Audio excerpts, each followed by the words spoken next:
All right, it's been a very big week in for me today. Specifically, the weekend. The weekend was very big, and we're definitely gonna get into that. But first, we have a tiny bit of news. So let's do the tiny bit of news first, and get that out the way. So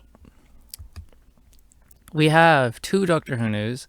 We have Big Finish has done Emancipation of the Daleks, which is the next audio novel. And it's going to be for the 12th Doctor. It's set during when he's traveling with Bill. So, we have the plot and everything. So, here we go. Bill Potts has an unexpected visitor. Another Bill Potts from 20 years in the future. Bill summons the Doctor, who confirms that the other Bill is the genuine article. She has come to see her younger self for a reason, but she can't say what it is without creating a paradox. Moments later, the TARDIS cloister bell sounds. A damaged Dalek war saucer is traveling back through the time vortex on a collision course. The Doctor dematerializes the TARDIS to avoid it, only to cause the spaceship to crash land in Earth's recent past. When it rematerializes, the TARDIS is now in a world altered beyond recognition. The city of Bristol has been reduced to rubble, save for an interstellar rocket construction site and a top-secret research complex. The complex is guarded by robo-men and flying security drones piloted by Dalek mutants. The Doctor quickly realizes what has happened, history has been changed, and the Daleks have conquered the Earth, enslaving the human race.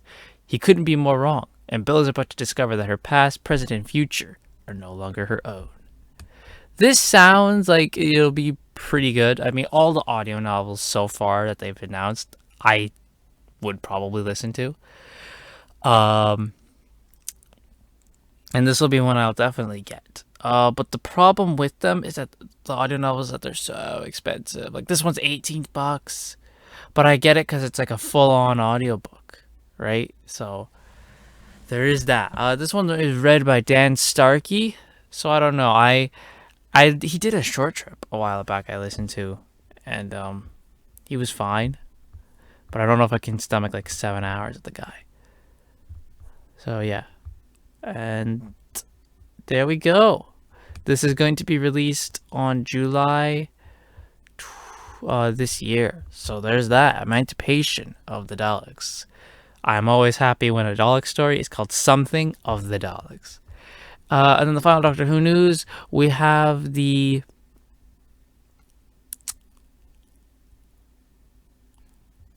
cover for the second box set of the 9th Doctor stuff, Back to Earth. I don't remember if last time we had the stories, because we have the story descriptions. I don't remember if we had the story descriptions when I did this last time. I don't think so. But we can go through them. So, I think, actually, no, I'm pretty sure we've done this. Yeah, I'm pretty sure we've gone through the story details. But again, now, actually, I think all three of these stories, because I said before that the false Dimitri one didn't sound good. I think all three of these stories are actually pretty good now. Now that I know the backstory of the Dimitri one, yeah, these all sound pretty good. And the cover is not bad. We're going with like a black one. We got a black cover with the side being purple and then the inside is yellow. That's cool. That is cool. And then to move on with the news and what majority of this episode is going to be about, WWE TLC is going to take place in September in Saudi Arabia. Oh no. That is a no bueno. Saudi shows, man. WWE love the Saudi shows, don't they? Yeah. Yeah. But I'm surprised to bring back TLC of all shows to be in September. But then again, like it was pointed out to me, TLC's a nothing show. They don't care about TLC at all anyway. So there's that. Okay. Now before I talk about, let's talk about the weekend.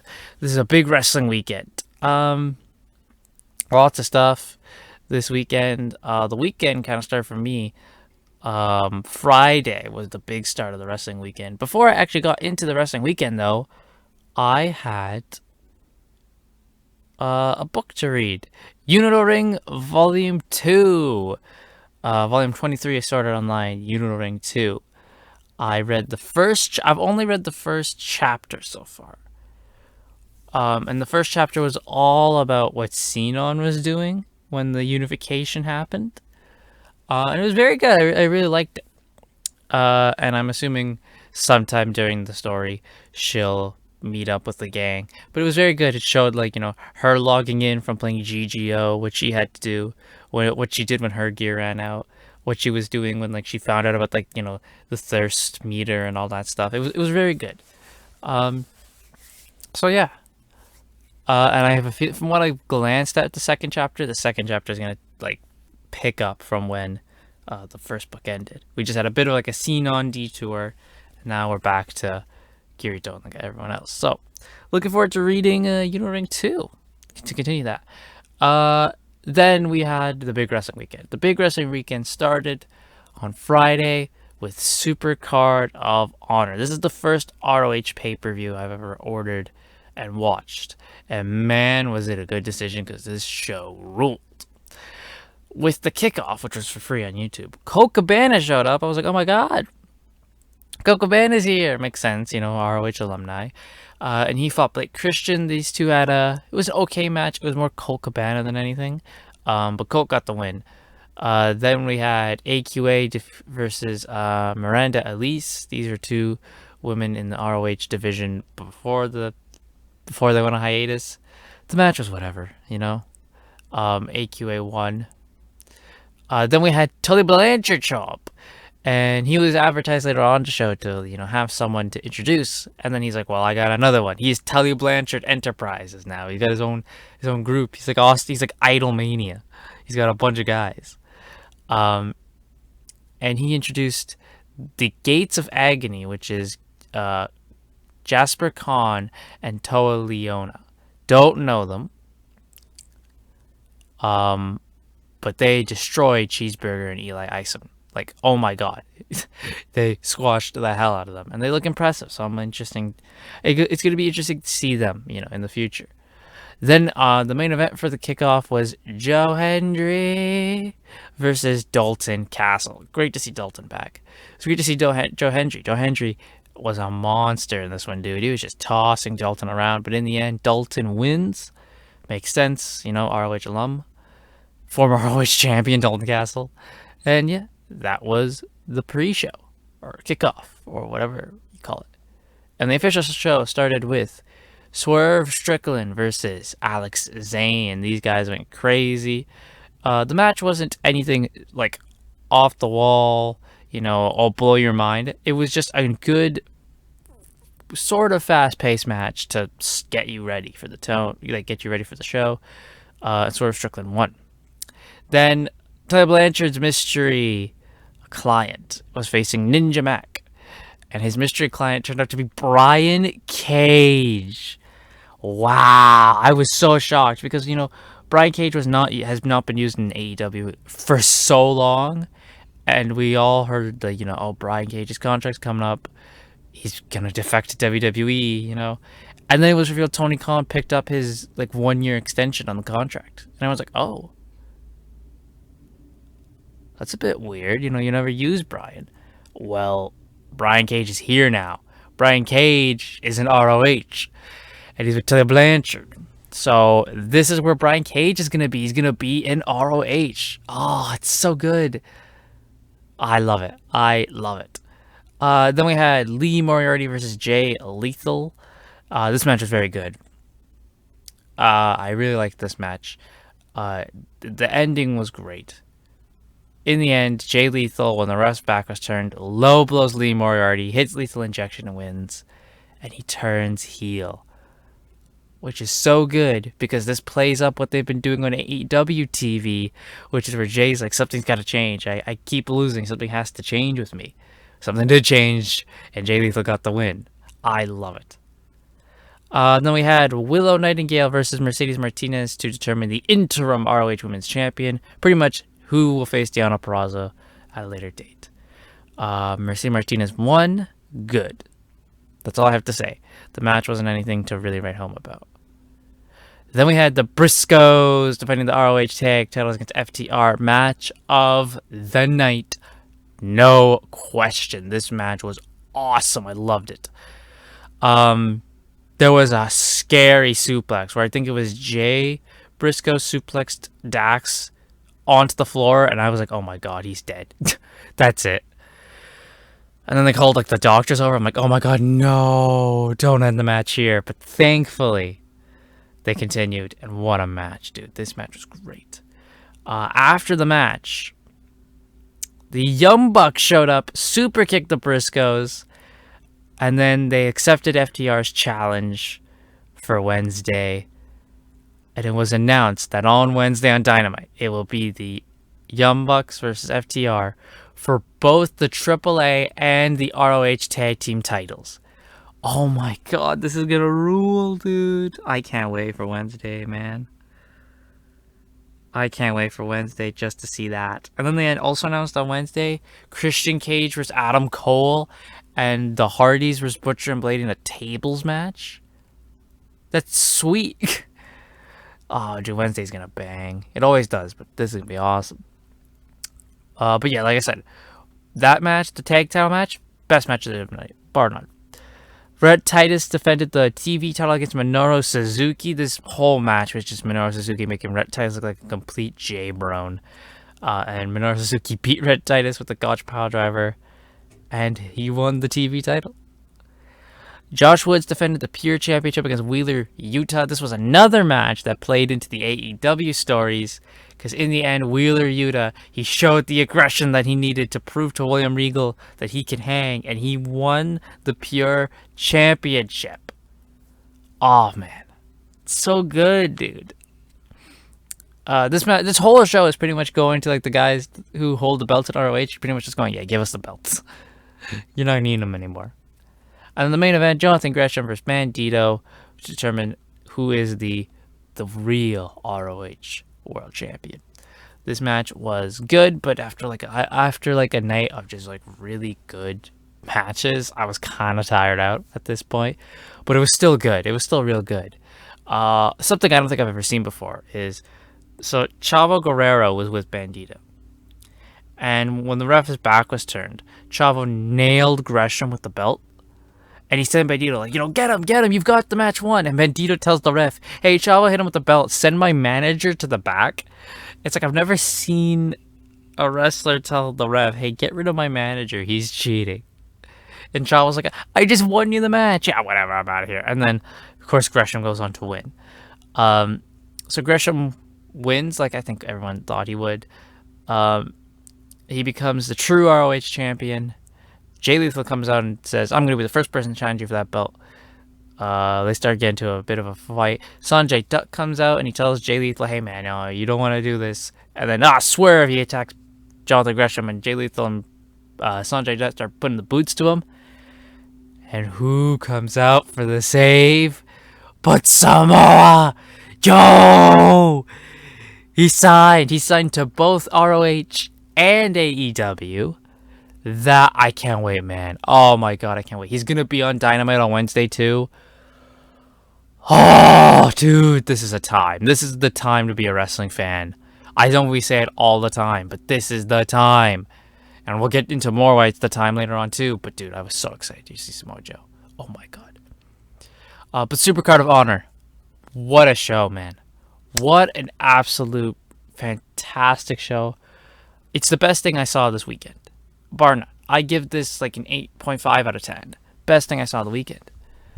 Then after Supercard was Rampage. Rampage was actually going on at the same time as Supercard. So I watched Rampage after. And this Rampage was way better than most episodes of Rampage. It was clear Tony Khan was trying to prove something tonight. Rampage started with the Young Bucks versus Top Flight. That match was really good. And obviously the Bucks win. They obviously won, yeah. But it was a really good match. Then it was the House of Black versus Dark Order and Fuego in a 6-man. That was really good too. Obviously, House of Black win. But Fuego got some time to shine there, which was really good. Then Jamie Hayter fought Sky Blue in an Owen Hart tournament qualifier. Thankfully, Jamie won, as Jamie Hayter should be winning everything. And then the main event was Keith Lee versus Powerhouse Hobbs. It was just a hoss fight. Just two big... It's what we wanted their match to be. Just two big guys beating the crap out of each other. Keith Lee won. And after the match, though, Powerhouse Hobbs put him through a table. So, really good episode for Rampage, because Rampage is very clearly the B show in AEW. And usually sometimes Rampage is kind of just like, meh, we're not missing much, you know. But this isn't really a big show. But this, they went out of their way to really make this show something big. And as I joked, Tony Khan was competing with Tony Khan. And then Saturday, that was it for Friday. So Saturday, to start the day, for me, was NXT Stand and Deliver. So, the pre-show had Toxic Attraction defend their women's tag titles against Raquel Gonzalez and Dakota Kai. This match was really just thrown together. And in the end, Raquel and Dakota win, which baffled me because especially later on with the Mandy Rose stuff, I'm like, well, why wouldn't you just keep the belt on Toxic Attraction? You know, you just threw Dakota and Raquel together. This makes no sense. But nothing makes sense in this company. Then we had the big ladder match. Carmelo Hayes defending the North American title against Cameron Grimes, Santos Escobar, Solo Sikoa, and Grayson Waller. This was really good. Really good ladder match. I mean, it was a big ladder match, hodgepodge. Usually those are fun. I think Grayson Waller might have broke his shoulder or his arm because he jumped off the ladder onto a ladder bridge, but no one was there, and his arm kind of like bounced. He might have legit broke his arm. In the end, Cameron Grimes won. He won the North American title. Good for him, man. Really good for him. Wasn't my prediction, but I was like, it was a prediction where I'm like, I'm happy to be wrong. Cameron Grimes, dude, you deserve it. Really good. That match was great. And then we had Tommaso Ciampa versus Gabagool Tony D'Angelo. Hey. I'm here to end your career. And he damn well did. Tony D'Angelo beat Tommaso Ciampa. The match was fine. And that was what looks like to be Tommaso Ciampa's last match in NXT.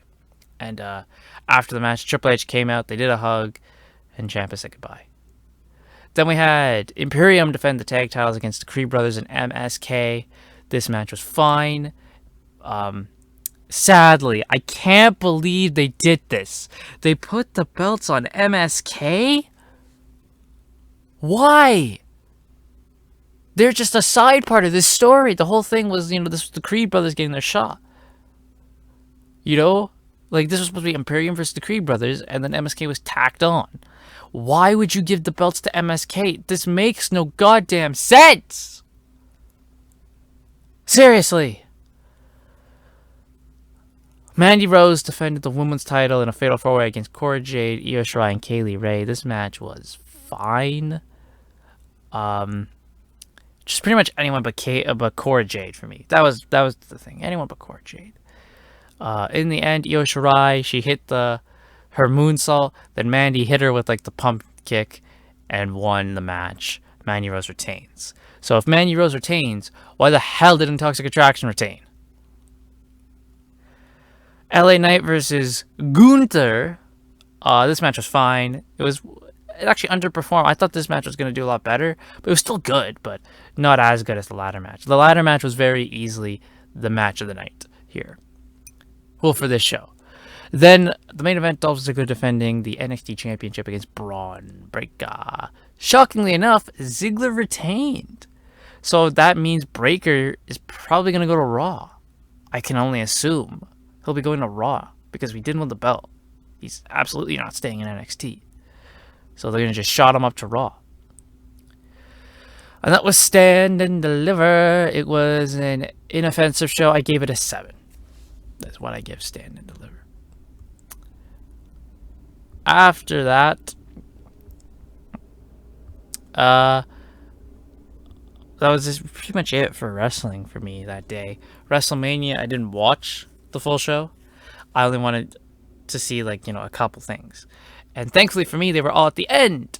So it was, oh my god, what were the matches? It was Cody, oh yes, Seth Rollins' mystery opponent was revealed to be Cody Rhodes, which, let's be honest, I think we all knew it was going to be Cody. Let's be honest here. We all knew it was going to be Cody Rhodes. And that's exactly who it was. It was Cody Rhodes. And he showed up full American Nightmare. They didn't change a damn thing, which is great. They absolutely should not have changed a damn thing. He came out American Nightmare.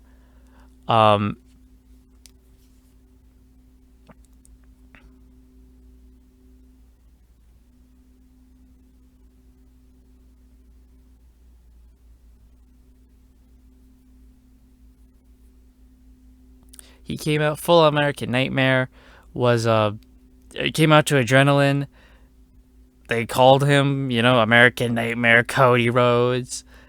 Corey on commentary did the undesirable to undeniable line. Screw you. Like, screw you, dude. For that line. And yet they had Seth Rollins versus Cody Rhodes. And the match was fine. And as expected, Cody Rhodes won.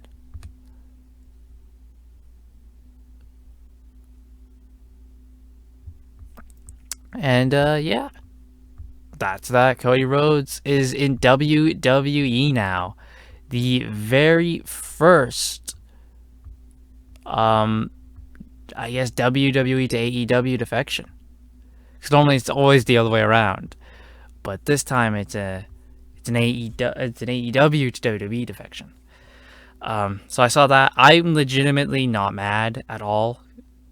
As some people will probably be. Some people will probably be like, Cody, he turned his back on AEW and all that. Some people are going to be mad. I'm not mad. I was actually very excited to see him. And now I will be definitely watching, like, to see what Cody does here in WWE. I will definitely be like, whatever he does on a pay-per-view, I'm watching. That's how I see this. So it just gives me another person in WWE who I like. And there's very few of them. So, it's fine by me. There's someone else I can say in WWE, hey, I actually like this person. Which, again, I don't say too often. There's very few people in WWE right now who I be like, okay, I want to watch what they're doing. So, I mean, just adding a new person to do that, that's fine with me. Was very excited. He got a crap ton of pyro. Let me just say that. They gave Cody the pyro he's been wanting his entire damn life. Then after that was Charlotte Flair defending the SmackDown Women's title against Ronda. I didn't really care this much about the match. I cared about the results. And surprisingly, Charlotte won, which I was not expecting. I thought they were just going to go put on Rousey, but no, Charlotte won with a boot of all things. She just booted her and won. Weird. It's really weird. But yeah, Charlotte retained her belt. Okay, I guess they're going to do more Charlotte Ronda stuff. And then to end the night, Steve Austin and Kevin Owens had their little confrontation that they've been building up, I guess. And it started off like as a talk show segment, and then they legitimately had a match. Steve Austin fought Kevin Owens in a no-holds-barred match to main event WrestleMania.